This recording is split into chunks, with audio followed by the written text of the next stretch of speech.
It has been quite a week in our Constitution state political world, and the big headline, of course, massive cuts in the state budget. And with us today to talk about this very painful yet pivotal period in our state history is the woman who is leading Connecticut through this financial crisis, Governor Jody Rell. Governor, thank you so much for being with us today. Nice to see you. You looked pained, if you will, having to deliver this bad news. How tough was it to tell the voters this was going on? Well, it is very painful. And just to give you a little bit of background, we have been working on this budget since October, pretty much the end of October. And, you know, the news just gets worse and worse and worse. And every time we would get worse news, on one front, we were dealing with a mitigation plan for this current fiscal year because the numbers were bad. And so I would have to present both rescissions and a mitigation plan, which the legislature had to vote on. I've called them into session a couple of times. But that was going on simultaneously to putting together a budget for the next 2 fiscal years. And so you're like, when is the bottom ever going to get here? When are we going to see bottom and then start this incline, we hope, back? But the news just keeps getting worse. And then, as I said to you off the air, you know, Connecticut is not immune from the bad news. Look at the companies that we have here that have been laying people off. And as that news trickles to us, we see higher unemployment numbers. We see people that have not only lost jobs, but we are losing their income, whether it's through an income tax, whether it's the bonuses that they made. Corporations are down, sales tax are down. I said to someone the other day, name me one of your best friends, of 10 friends, that's bought a new car lately. And we all kind of stood there and said, I don't know anybody's bought a car lately. You translate that into so many things right now, and that's why sales tax is down. No big ticket items, no TVs, no washers, dryers, cars, and the like. We're seeing that in sales revenue down. So with less revenue coming into the state, we have no option except to cut spending. And yes, we did look for fees, and we have fee increases. I have some use of the rainy day fund in there.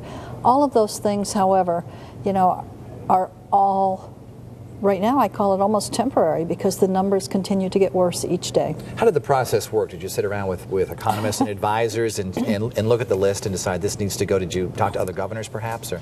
Well, I have been watching what other governors do, and let me just on that note tell you that I've been watching California, probably not the best state to follow in these financial times, but California is facing a $35 billion shortfall for this current fiscal year, which ends June 30th.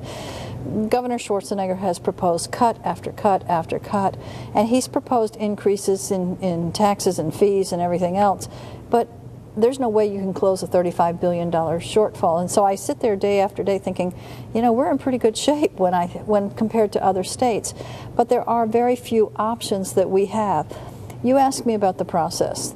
Generally speaking, and I've been in government for a number of years, the process says, you know, let's take the budget. It's difficult times. Let's start going through and cutting and cutting and cutting, and then we'll get to a bottom line on. But because our revenue continued to drop every day, every single day, it became clear that simply cutting spending wasn't going to be enough.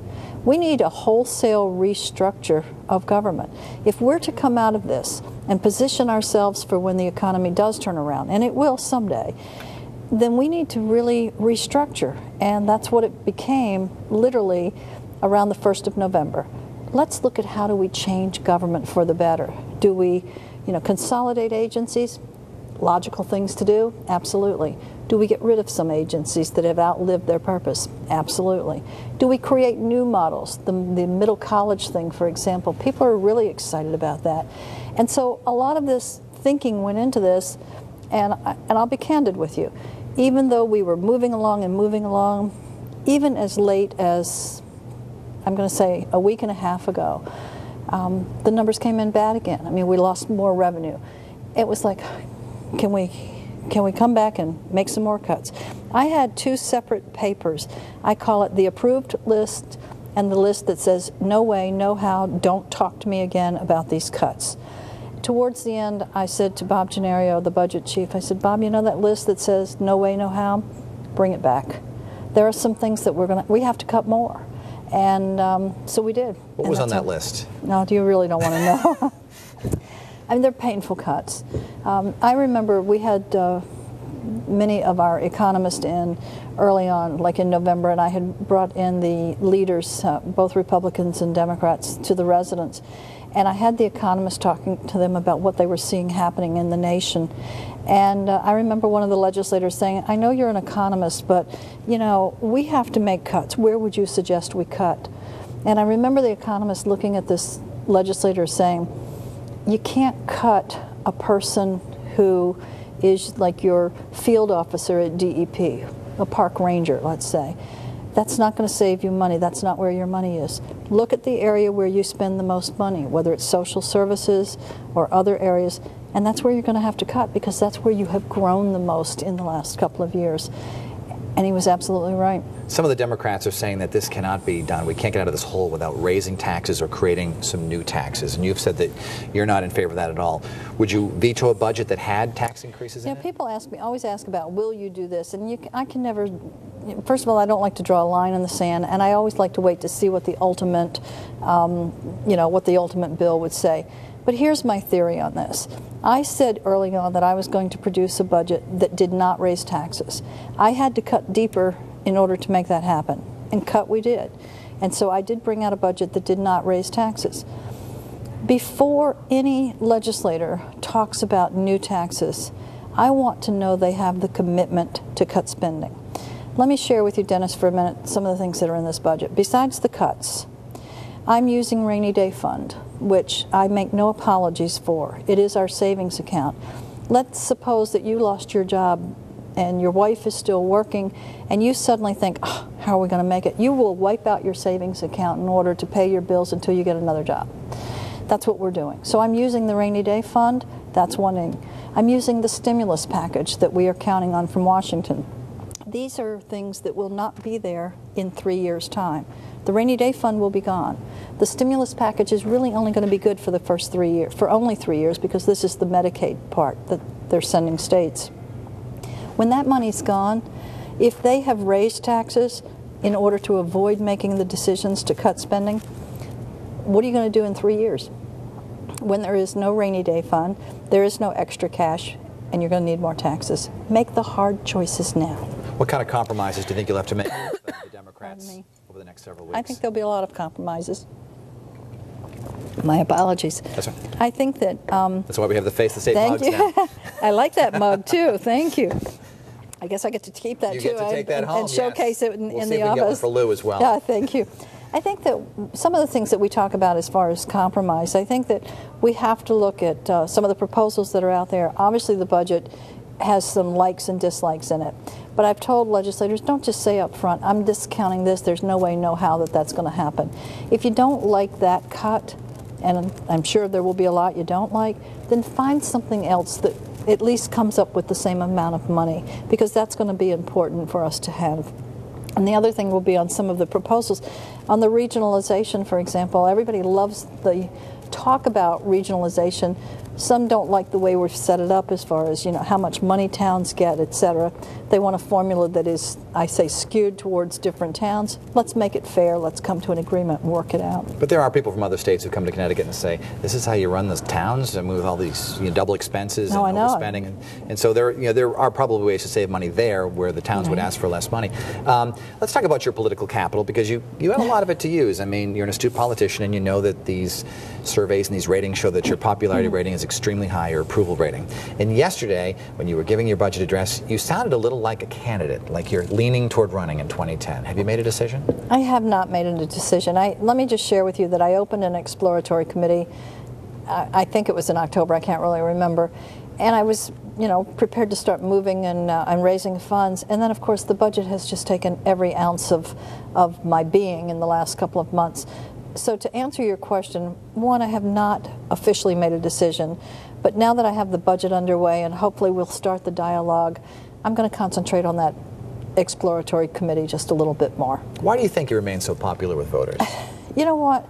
I think people want someone who is real and someone who gets it, that they understand that I know what they're going through. I know what families are facing right now. I mean, I was one of 5 kids growing up. I can still hear my father, for example, when we walked through the house. I lived in Virginia growing up. My father worked for the Navy. We used to have VEPCO, which was the Virginia Electric Power Company, and my father would come through the house and he'd say, turn out that light, we're not supporting VEPCO. Well, you know, those things ring true because when you're one of 5 kids and, you know, your parents are there, you're trying to save money everywhere you can. To this day, I walk out of a room and turn the light out because those are real things, is what I'm saying to you. If people understand when you're real and that you're not living in some la-la land that says, you know, that's okay, everything is... When I tell you it's going to be fine, it's because we're going to be in this together and we're working together. Do you think voters would be reassured to know if you were running that you'd be in it through the long haul? Oh yeah, I'm not going anywhere else. Trust me, you know. The Democrats are going to come at you with all guns blazing. They haven't won the governorship since 1986. And on this program, we've had some Democrats who've criticized your leadership style. How do you respond to that? I say look at my record. That's always a good fallback for anyone who's been in office. I remember when I came into office, this state was hurting. They were hurting in so many ways. We have cleaned up the ethics in Connecticut, and while people are always going to make mistakes and you're always going to have someone who does something stupid, you can't control that. But we have some of the toughest ethics laws on the books. We have campaign finance reform unlike any other state. And frankly, many of the people that I'm hearing that have thrown their name in the ring to run for governor next time are thrilled with the campaign finance laws, because you may remember that now they don't have to go out and raise millions of dollars from all of the special interests that were out there before. I managed to do that on my own the last time without having to use special interest. Now you don't really have to anyway because it's the law. So we've changed ethics. We've changed campaign finance reform.